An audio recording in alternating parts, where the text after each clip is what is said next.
કેમ છો વિદ્યાર્થી મિત્રો? કરિયર એમના ડિજિટલ પ્લેટફોર્મમાં આપનું હાર્દિક સ્વાગત છે. ઓકે, હવે આપણે નાઉનમાં જોઈશું થોડાક એક્સેપ્શનલ રૂલ્સ.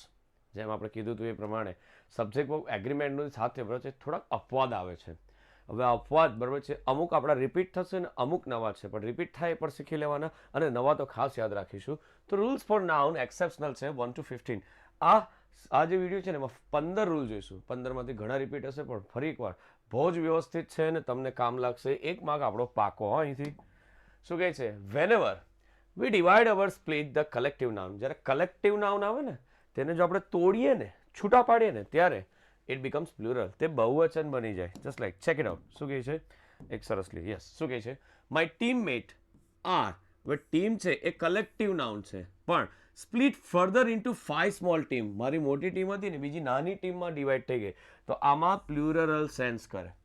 ખાસ ધ્યાન રાખજો. મેં તમને જ્યારે બી આગળ બી જ્યારે શરૂઆત કરી ને ત્યારે કીધેલું હતું કે નાઉન એ બીજું કંઈ નથી, સિંગ્યુલર પ્લુરલના રૂલ્સ જ છે કે જે કઈ રીતે કા શું મુકાય. ખ્યાલ આવશે? આ જ વસ્તુ ધ્યાન રાખવાની છે આપણે.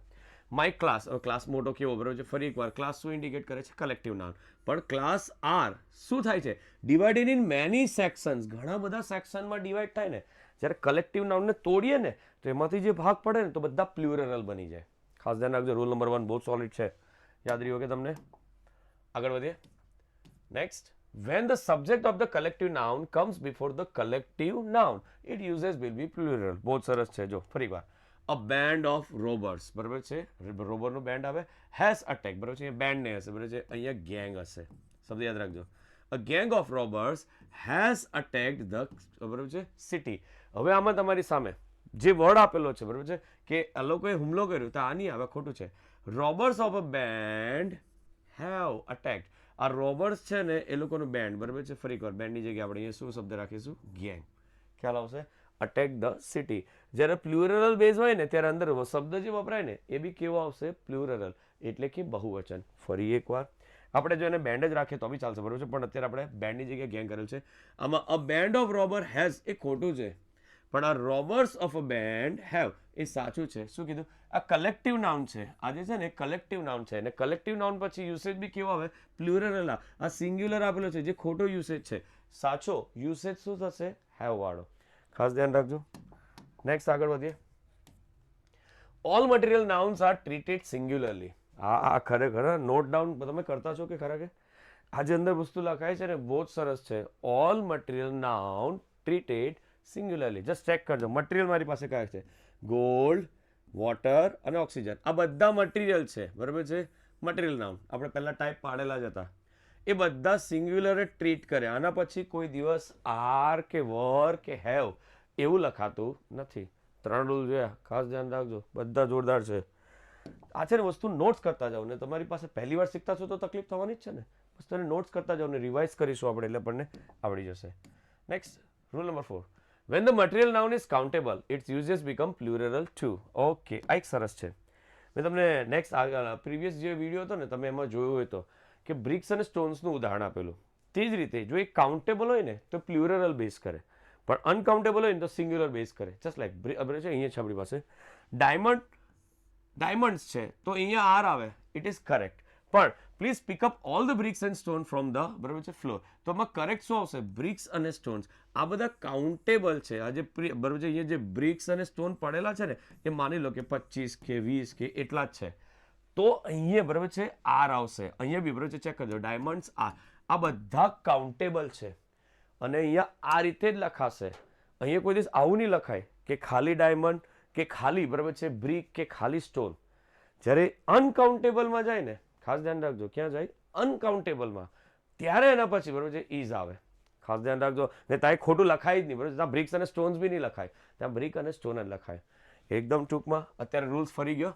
ડાયમંડ્સ આપેલા હોય બરાબર છે, મને ખબર છે ડાયમંડ એ મટીરિયલ છે, પણ છતાં બી કાઉન્ટેબલ છે ને એટલા માટે હું તમને કહું, તમારા ગળામાં જે હાર પહેરો તમે બરાબર છે એમાં જે હીરા મૂકેલા એ અનકાઉન્ટેબલ કહેવાય? ના, કાઉન્ટેબલ. હાર્ડલી 2, 5, 10 કે એટલા જ મૂકેલા હોય બરાબર છે. જોકે ઘણામાં વધારે હોય બરાબર છે, પણ એ વસ્તુ છે. ફરી એકવાર થોડીક મૂંઝવણ તમારે ક્લિયર કરું. જો મટીરિયલ નાઉન આપણે ઉપર લખેલું છે ને તેની જ વાત કરીએ. ચાલો, મટીરિયલ નાઉન છે બરાબર છે, એ કાઉન્ટેબલ હોય ને, કાઉન્ટેબલ, તો એ પ્લુરલ સેન્સ કરે અને બધું જ બરાબર છે પ્લુરલ આવે એટલે બહુવચન. પણ અનકાઉન્ટેબલ હોય ને શું આવશે? અનકાઉન્ટેબલ, તો એને એ રીતે જ ઇન્ડિકેટ કરાય. કઈ રીતે ઇન્ડિકેટ કરાય કે સિંગ્યુલર જ ટ્રીટ થશે. ત્યાં પછી બ્રિક્સ ને સ્ટોન્સ એવું ના લખાય. ખ્યાલ આવશે? ગણી શકાય, કાઉન્ટેબલ હોય તો એ પ્લુરલ સેન્સ બેસે, અનકાઉન્ટેબલ હોય બરાબર છે તો એ સિંગ્યુલર બેઝમાં રહેશે. આ નોટ્સ ખાસ યાદ રાખજો, બહુ જ અગત્યનો નિયમ હતો. આગળ વધીએ. Rule number 5, all material nouns are treated singularly. છે ને, મેં તમને કીધું ને, એ જ આવ્યું. જો my house is made of bricks and stone. આ ખોટું છે. ખ્યાલ આવે? ઇનકરેક્ટ છે, because the bricks and stones are the houses can not be counted. એ ગણી ન શકાય, એટલે એને એક સિંગલ એન્ટાઇટીમાં લેવું પડે. તો શું કહે છે? My house is made of the brick and stone. આ અનકાઉન્ટેબલ છે એટલે સિંગ્યુલર આવ્યું. ફરી એકવાર શું લખાય છે અહીંયા? અનકાઉન્ટેબલ. તમે તમારા ઘરને કેટલા પથ્થર કેટલી ઈંટથી બનાવી? હા સર 1.5 લાખ બરોબર છે, આટલી ઈંટોથી અમે બનાવ્યું. આવું આવે? અમે આટલા રેતીના કણોથી બરોબર છે ચોપડીને બનાવ્યું. આવું ના થાય. એ જે પથ્થર અને ઈંટ છે ને એ અનકાઉન્ટેબલમાં બેસી જાય ત્યાં તમારું ઘર. પણ હવે તમને કહું, અમે ગઈકાલે 25 ઈંટ લાવ્યા, તો એક ઈંટ બ્રિક્સ કાઉન્ટેબલ થઈ, તો ત્યાં બ્રિક્સ જ લખાય ને ત્યાં પછી આર જ આવે, એટલે કે પ્લુરલ જ સેન્સ કરે. પાછું મગજ થોડું એ રાખો. શું કહે છે? મટીરિયલ નાઉન હોય ને, સિંગ્યુલર હોય ને, તો તમારી પાસે બરોબર છે, મીન્સ કે અનકાઉન્ટેબલ હોય તો સિંગ્યુલર. પ્લુરલ ક્યારે આવે? જ્યારે મટીરિયલ નાઉન કાઉન્ટેબલમાં જાય ત્યારે. બસ આટલું જ યાદ રાખવાનું છે. તમે જો શાંતિથી સાંભળતા હોય તો તમને કન્સેપ્ટ ખ્યાલ આવી જ જાય. Rule number 6, similar sounding words. હા, એક સરસ છે. અમુક વર્ડ છે ને સરખા હોય પણ એની સ્પેલિંગ અલગ હોય, તો એ ક્યારે આવે? આપણને ખાસ સ્પોટિંગ એરરમાં તમને પૂછાયા. શું? There are a few pair of the words like above in English vocabulary that have the difference of the C and S. Quick જગ્યા practice. મેં તમને કીધું C અને S બહુ ફરક નહીં પડે. We must remember that there is a grammatical difference between these words. આ C અને S મૂક્યો ને એનો એક થોડોક તફાવત છે, જેમ કે આપણે જોવાનો પ્રયત્ન કરીએ. જો શું તફાવત છે? Practice and practice. જો આમાં C અને S છે, આપણે બીજા સ્લાઇડમાં જોઈશું. એડવાઇસ અને એડવાઇસ શું ફરક છે તે જોઈશું. બરાબર છે? એમાં જ just like check it out. એક સરસ છે. બીજું એક લઈ લઈએ સાથે. જો શું? એડવાઇસમાં જ્યારે સી હોય ને તો એ નાઉનનું ઇન્ડિકેટ કરે, મતલબ સલાહ. નાઉન એટલે ઓરિજિનલ વર્ડ, એ ગુજરાતી થશે સલાહ. પણ એડવાઇઝિસ એ વર્બ તરીકે થાય ને, બરાબર છે, એટલે કે આમાં એસ આવ્યો ને તો સલાહ આપવી. આપણે મફતની બહુ આપીએ ને સલાહ, તે જ. ખાલી એક સી લખવાથી ઓરિજિનલ નાઉન વર્ડ થાય ને એસ લખવાથી સલાહ આપવી એ વર્બ બની જાય. એટલે ઉપયોગ બી એનો બરોબર છે, યુસેજ બી બદલાઈ જાય. Just like check. Thank you for your valuable. Originally શું આવશે? એડવાઇસ. તમારી કિંમતી સલાહ માટે ખૂબ ખૂબ આભાર. એ જ રીતે થેન્ક યુ ફોર એડવાઇઝિંગ મી. તમે મને જે સલાહ આપીને એના માટે ખૂબ ખૂબ આભાર. સી અને એસ ક્યારે કેવી રીતના ઉપયોગમાં આવે એ આ રૂલ પરથી આપણે ખબર પડી. એકચ્યુઅલી આમાં છે ને વર્ડ બિલ્ડિંગ આવે. તમને કદાચ ખબર હોય તો નામ સાંભળેલું વર્ડ બિલ્ડિંગ? એ વર્ડ બિલ્ડિંગમાં છે ને આ રીતે આવે. શું આવે? નાઉન આવે, આ બાજુ વર્બ આવે, આ બાજુ એડજેક્ટિવ આવે. તો કોઈ બી વર્ડ લેવો ને, વર્ડ તમારો, એ વર્ડમાં બરાબર છે નાઉનમાં શું બેસશે અહીંયા? બરાબર છે એડવાઇસ, ADVICE, અને વર્બમાં ADVISE. તો એડજેક્ટિવમાં ડેશ. કશું ના આવે. દેખાય છે ડેશ? એટલે ધ્યાન રાખજો, નાઉન તો ઇન્ડિકેટ જ કરે ને ઓરિજિનલ વર્ડ સલાહ. વર્બ એ હંમેશા કોઈ ક્રિયા થતી હશે એવું દર્શાવે ને, તો શું થશે? સલાહ આપવી.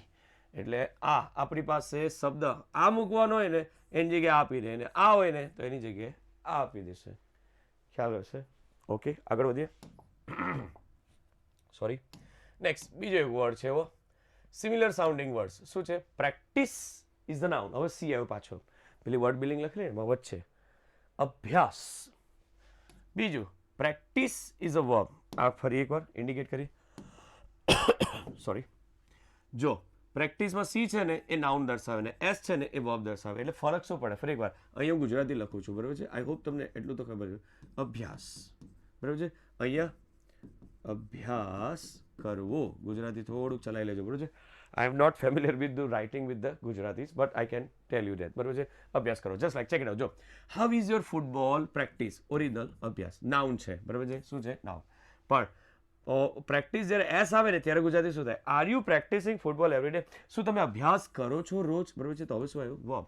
સી અલગ અર્થમાં, ઓરિજિનલ અર્થમાં, ને એસ એની ક્રિયા એક્શન દર્શાવતું હશે. ખાસ ધ્યાન રાખજો, બરાબર છે.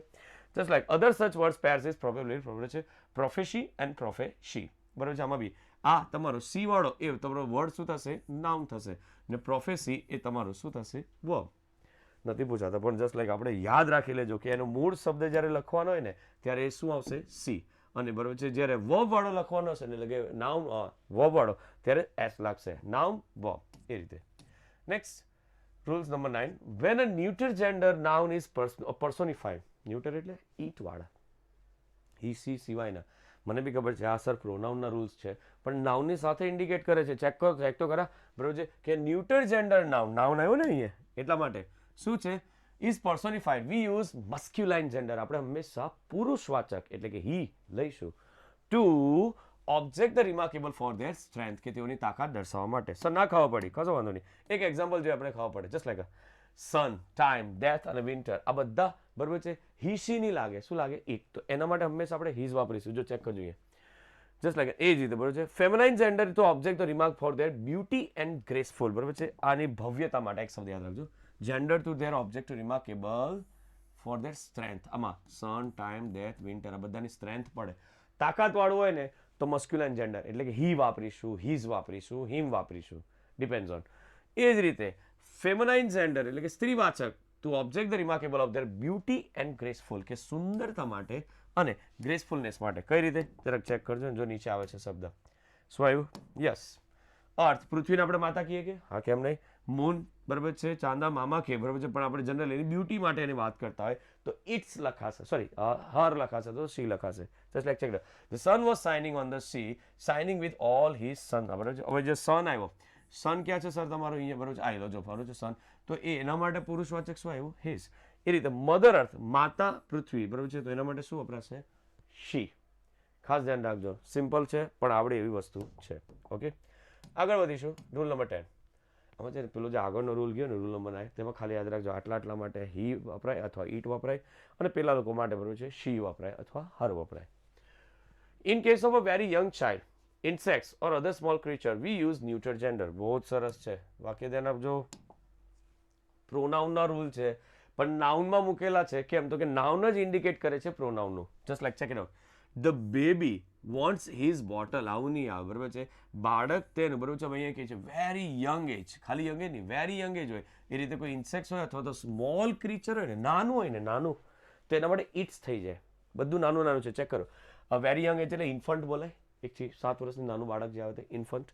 એ જ રીતે ઇન્સેક્ટ્સ છે, અધર સ્મોલ, બધું નાનું નાનું હોય ને એના માટે હી કે શી ના વપરાય. મને તો ખબર છે પ્રાણી માટે એ જ આવે, ઈટ આવે, પણ બાળક માટે be the baby wants its. એટલે પરીક્ષામાં છે ને આપણને આવે ને તમે શું ખુશી ખુશી ટીક કરે? હા સર, નો એરર. પોસિબલ જ નથી, આવું નહીં થાય. ખ્યાલ આવે? ધ્યાન રાખજો. બહુ યુનિક વર્ડ છે, નોટ ડાઉન કરો ને. શું? વેરી યંગ ચાઇલ્ડ, ઇન્સેક્ટ્સ અથવા અધર સ્મોલ, બધું શું હોય? અહીંયા સ્મોલ છે, વેરી યંગ નાનું છે. તો ન્યુટર જેન્ડર એટલે કે હંમેશા બરાબર છે શું ઇન્ડિકેટ કરીશું? ઇટ્સ. ખાસ ધ્યાન રાખો, ખૂબ જ યુનિક, એક્સેપ્શનલ એટલે બરાબર છે પોતાના રેગ્યુલર રૂલને ફોલો કરતા જ નથી. Yes. Collective noun or even though they refer to living beings are used as a neuter gender. પર એકવાર કલેક્ટિવ નાઉન છે છતાં બી ઈટ તરીકે વપરાય. કઈ રીતે? ચેક કરજો. પહેલું, the army is doing his work. મને ખબર છે આ કલેક્ટિવ નાઉન છે. શું કલેક્ટિવ નાઉન છે? તો કે આર્મી. પણ ડુઈંગ હિઝ વર્ક નહીં આવશે બરોબર છે. એના માટે refer to a living Bing, કે જીવતા માટે કામ કરતા હોય ને, મીન્સ કે બધું જીવિત છે. આર્મી છે મને ખબર છે, આર્ટ્સની બી આવે ને આપણે સોલ્જરની બી આવે, પણ એ પોતાના માટે કામ કરતા હોય ને તો અહીંયા હિઝ નહીં આવે. શું આવશે? ઇટ્સ આવશે. It's a exceptional rule. You have to just accept it is a face value. જેમ લખેલું છે ને એ જ રીતે તમારે ખાલી સ્વીકારી લેવાનું છે. ખ્યાલ આવશે? આ એક્સેપ્શનલ કહેવાશે બરાબર છે, એટલે યાદ રાખવા પડે. નેક્સ્ટ, યાદ રહ્યું કે કલેક્ટિવ નાઉન હોય તો તેમાં બરાબર છે કઈ રીતે આપણે ન્યુટ્રલ રાખશું બરાબર છે, કે જેમ કે આર્મી છે એ કલેક્ટિવ, ઇવન ધો દે refer to a living Bing, ભલે આ જીવતા છે, હેન્ડ્સ બી જીવતી છે અને સોલ્જર બી જીવતા છે, પણ ત્યાં હીઝ નહીં આવે. શું આવશે? ઇટ્સ આવશે. તેના કામ વિશેની વાત કરે છે. Just accept it. હા, આમાં બહુ તમે મગજ ઘસવા જશો ને તો બરોબર છે કન્ફ્યુઝ જ થયા કરશો, કારણ કે એક્સેપ્શનલ છે. આ 11મો ખાસ મહત્વનો હતો. Number 12, with material noun generally we do not use any article a and the before material. આ ખાસ ધ્યાન રાખજો. આર્ટિકલના રૂલમાં બી કદાચ જોયું હતું, કોઈ મટીરિયલ આવે ને એની આગળ એ એન ને ધ નહીં વપરાય, નખાય જ નહીં, ચાલે જ નહીં. Just like check it out. Example, this is a gold, કોઈ દિવસ નહીં ચાલે. અ સિલ્વર નહીં ચાલે, તો સાચું શું? Gold and silver. યાદ રાખજો. આર્ટિકલ એ આવતા નથી. આપણા બે જે નાઉન છે ને, કયા નાઉન છે? Material noun. રૂલ યાદ રાખતા જાઓ. તમે ટૂંકમાં લખતા જાઓ કે material noun we do not put article a or an or the, બસ પતી ગયું, આટલું યાદ રાખવાનું છે. 15 રૂલ બરોબર છે, ખાસ જબરજસ્ત થાય છે. 13 વિથ કલેક્ટિવ નાઉન્સ. હવે આ એક સરસ છે, એકચ્યુઅલી સિમ્પલ જ છે. We generally use singular verb, આપણે કલેક્ટિવમાં singular, and substitute it with singular pronoun. એના પછી જે પ્રોનાઉન સર્વનામ મૂકીશું ને એ બી સિંગ્યુલર જ આવશે. But when the member of the group acting as a individual, પણ આ બધા છે ને એક સરખી રીતે વર્તે ને, જસ્ટ લાઈક આ રૂલ કોને ફોલો કરે છે ખબર? પેલો જ્યુરી વાળો, ટીમ વાળો, કે એ જ વસ્તુનું પાછું કહે છે અલગ સ્વરૂપ. Plural verb, the substitute will be plural, એ જ કહે છે. જો કમિટી બી શબ્દ હતો, યાદ હોય તો, committee has submitted its report, અહીંયા ઇટ્સ આવ્યું, કશો ફરક નહીં પડે. પણ committee were allowed to go their families, બરાબર છે. અહીંયા સિંગ્યુલર ટ્રીટ થયું તો ઇટ ઇઝ કરેક્ટ, અહીંયા પ્લુરલ ટ્રીટ થયું, ઇટ ઇઝ ઓલ્સો કરેક્ટ. ફરી એકવાર, જ્યુરી ઇઝ બી આવે, જ્યુરી આર બી આવે, એ રીતે એ કમિટી શબ્દ છે. જ્યુરીએ કોઈ ડિસિઝન લેવો હોય ને તો સિંગ્યુલર, પણ જ્યુરીએ ઓપિનિયન આપવો હોય ને તો બહુ બધા, યાદ રહેશે. એ જ રીતનો વર્ડ છે, એને થોડુંક ફેરવીને લખેલો છે અને એમ કહે છે કે એક્સેપ્શન છે, ચાલી ગયું છે, આવી ગયું છે, રિપીટમાં છે. ઓકે, યાદ રહેશે. ઓકે, નેક્સ્ટ આગળ વધીએ. સોરી, યસ, શું કહે છે? 14 nouns like million, 100,000, pair, dozen, score, gross and couple, બરાબર છે. અમે તમને હમણાં જ સમજાવી ગયો. આ બધા છે ને આવે ને ત્યારે શું, કંઈ નહીં, that are plural meaning take the same from the singular and plural only when they are used after the definite number. Numerals છે. જો ઇનડાયરેક્ટલી આવી ગયો છે. he bought 2 આવ્યો ને, આ નંબર છે, બરાબર છે, ડેફિનેટ નંબર છે કે યસ. તો પેર આવે ને તો સ્લીપર્સ, બરાબર છે, પેર ઓફ સ્લીપર્સ, આ બહુવચન આવે. Just like Ravi has a 4 dozen, આ સિંગ્યુલર જ આવશે, પેર સિંગ્યુલર, પણ બનાનાસ થઈ શકે ને, સિંગલ આવશે. આની આગળ આવે ને તો આ વર્ડને એસ નહીં લાગે, બસ આટલું યાદ રાખો. જે પેર છે, ડઝન છે, એ બધાને બરાબર છે પ્લુરલ સેન્સ બેસતું નથી, કંઈ નથી, આગળ આવી ગયું છે આપણે, બરાબર છે, ઓર્ડિનલ નંબરના સેન્સમાં છે. Yes, number 15 when indefinite numeral is use to take the plural form. શું કહે છે ઉદાહરણમાં? ધ્યાન આપજો. રવિ લોટ્સ ડઝન્સ ઓફ બનાનાસ, બરાબર છે. વેન ઇનડેફિનેટ યુઝ નંબર, બરાબર છે, કોઈ છે નથી કે કઈ વસ્તુ ચોક્કસ છે. રવિ લોસ્ટ ડઝન્સ ઓફ બનાના, કંઈક ઇન્ડિકેટ નથી કરતા કે કેટલા ગયા, ઇનડેફિનેટ છે. પેલો નંબર હતો ને એ ચોક્કસ હતો, તો ત્યારે પાછામાં બરોબર છે શું બોલાય છે? ડઝન્સ. સો તમે હમણાં તો ભૂલી ગયા, પણ ત્યાં આગળ હતું, મારી પાસે 4 ડઝન કેળા છે, મારી પાસે બરોબર છે શું કે 5 બરોબર છે નંગ આ છે, મારી પાસે 10 આ છે, પણ પેર છે ને બરોબર છે અથવા ડઝન છે ને તો કાઉન્ટેબલ કહેવાય. પણ અહીંયા એક ઇનડેફિનેટ ન્યુમેરિકલ આપેલું છે, નંબર છે ને એ ઇન્ડિકેટ નથી કરતા, તો ત્યાં ડઝન્સ જ લખાય, અહીંયા ડઝન નહીં આવે. પાછું 2 રૂલ બેક ટુ બેક જોઈ લઈએ. પાછું શું કહે છે આમાં? જો પાછું હું તમને કહું, million, 100,000, pair, dozen, score, gross અને કપલ, આ બધાની પછાડી છે ને એસ નહીં લાગે ને, આ બધા સિંગ્યુલર ઇન્ડિકેટ કરે છે. બરાબર, મેં તમને હમણાં કીધું છે કે પેર જ આવ્યું, ડઝન જ આવ્યું, પેર્સ નહીં આવ્યું, ડઝન્સ નહીં, પણ ઇનડેફિનેટ નંબર હોય ને તો આમાં બરાબર છે શું આવશે? ડઝન્સ આવશે. જસ્ટ લાઈક બીજું એક છે આમાંની સાથે, titles of the book and the other work of the art are always considered as singular even if the title sounds plural. નોટમાં ટીક કરી રાખજો, લગભગ તમે પહેલી વાર આ રૂલ જોતા છો, બરાબર? જો કે એમ તો ઘણા બધા રૂલ પહેલી વાર જ છે, પણ ટાઇટલ ઓફ ધ બુક અને બીજું અધર વર્ક્સ ઓફ ધ આર્ટ, કોઈ કલા કારીગરી હોય ને, બરાબર છે, ભલે અંદર એ બહુવચન લખાતું હોય, પુસ્તકનું નામ કે કોઈ કલાકૃતિ હોય ને, ભલે એમ દેખાતું હોય કે બહુવચન, પણ એ સિંગ્યુલર ઇન્ડિકેટ કરશે. Just like 1,000 splendid sons. હવે આ એક વસ્તુ વાંચો, હા સર જોવા દો, સન્સ છે તો અહીંયા ભલે ઇઝ જ આવે, કેમ આવું કરો છો? એક જ વસ્તુ, આ ટાઇટલ છે, પુસ્તકનું નામ છે, બરાબર છે, શીર્ષક છે, the front page of the અથવા the book, name of the book, આવું કંઈક આવે ને, ભલે એ ઇન્ડિકેટ કરતું હોય પ્લુરલ, પણ ઇન્વર્ટેડ કોમા છે. જો તમે કોઈ જોતા હોય તો જો કાઢી નાખવા, આ દેખાયું ઇન્વર્ટેડ કોમા દેખાયો તમને? તો એ આખું નામ છે તો નામ પછી સિંગ્યુલર જ આવે તમને. હા સર સન્સ છે, આર ના, ટાઇટલ ઓફ ધ બુક અથવા તો કોઈ કલાકૃતિ હોય, ખ્યાલ આવે, ઓફ ધ 13 years. ઓકે ચાલશે, એનું કંઈ આપણે કંઈ કામ નહીં મળે, આ યાદ રહ્યું. જસ્ટ લાઈક હું કોઈ બુકનું નામ લખું પણ એ બુક પ્લુરલમાં નામ ઇન્ડિકેટ કરે, પણ એ તો નામ જ છે ને, એ નામ માટે તો સિંગ્યુલર જ આવશે. ખ્યાલ રહ્યો? તો રૂલ નંબર 15 થોડોક સરસ હતો. આ રૂલ્સ છે ને એક્સેપ્શનલ્સ છે, એટલે તમને મથાવશે પણ કંઈ નહીં, પાછું એકવાર જોજો, રિપીટ કરજો એટલે ખ્યાલ આવી જશે. આ છે નવી વસ્તુઓ તમે અત્યારે લીધી એટલે થોડીક તકલીફ પડી હશે. ઓકે, છતાં પણ બરાબર છે, જોતા રહો, શીખતા રહો. મળીએ નેક્સ્ટ સેશનમાં.